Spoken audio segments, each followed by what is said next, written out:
السلام علیکم ناظرین، میں IH حبیبی، آپ دیکھ رہے ہیں قاسمی نیٹ ورک انڈیا۔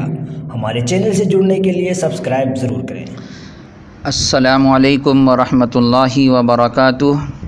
بسم اللہ الرحمن الرحیم۔ محترم سامعین و سامعات، ہمارے سامنے چند سوال ہے، انشاءاللہ اس کا جواب دیا جائے گا۔ آپ حضرات سے گزارش ہے غور سے سنیے اور ثواب کی نیت سے شیئر کیجیے۔ پہلا سوال یہ ہے کہ روزے کی حالت میں منہ میں تھوک جمع کر کے نگلنا کیسا ہے؟ اس سوال کا جواب یہ ہے کہ روزے کی حالت میں منہ میں تھوک جمع کر کے نگلنا روزے کی حالت میں مکروہ ہے، اگرچہ اس سے روزہ نہیں ٹوٹتا۔ مکروہ کا مطلب یہ ہے کہ روزہ کا جس طرح سے مکمل ثواب ملنا چاہیے اس طرح سے مکمل ثواب نہیں ملتا ہے، یعنی ثواب میں کمی آ جاتی ہے۔ اسی طرح سے دوسرا سوال ہے، روزہ میں کسی چیز کا چکھنا یا چبانا کیسا ہے؟ اس سوال کا جواب یہ ہے کہ بلا عذر کسی چیز کے چکھنے اور چبانے سے روزے میں کراہت آ جاتی ہے، یعنی یہ بھی مکروہ ہے۔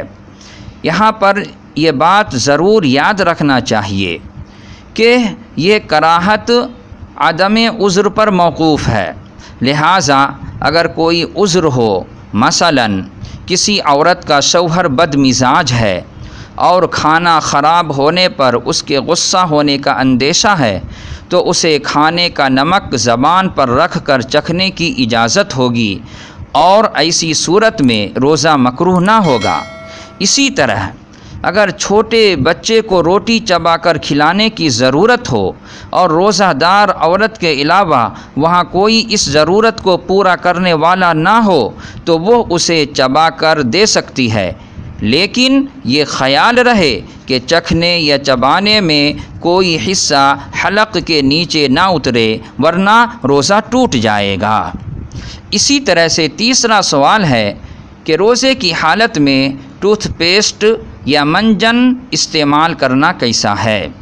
اس سوال کا جواب یہ ہے کہ روزے کی حالت میں ٹوتھ پیسٹ استعمال کرنا، کوئلہ یا کوئی منجن دانتوں میں ملنا، یا عورت کا اس طرح ہونٹ پر سرخی لگانا کہ اس کے پیٹ میں چلے جانے کا اندیشہ ہو، مکروہ ہے۔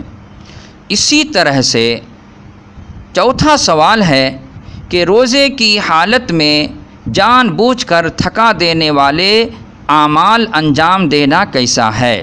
اس سوال کا جواب یہ ہے کہ ہر ایسا کام جس سے اس قدر ضعف یعنی کمزوری کا اندیشہ ہو کہ روزہ توڑنا پڑ جائے، مکروہ ہے۔ اسی طرح سے اگلا سوال ہے کہ روزے کی حالت میں گناہ کرنا کیسا ہے؟ اس سوال کا جواب یہ ہے کہ روزے کی حالت میں ہر گناہ کا کام، خواہ زبان سے ہو یا عمل کے ذریعے ہو، روزے کو مکروہ بنا دیتا ہے۔ اسی طرح سے ایک اور سوال ہے کہ روزے کی حالت میں کلی کرنے اور ناک میں پانی چڑھانے میں مبالغہ کرنے کا کیا حکم ہے، یعنی غرغرہ وغیرہ کرنے کا؟ اس سوال کا جواب یہ ہے، ناک میں پانی چڑھانے اور کلی کرنے میں مبالغہ کرنے سے روزہ مکروہ ہو جاتا ہے۔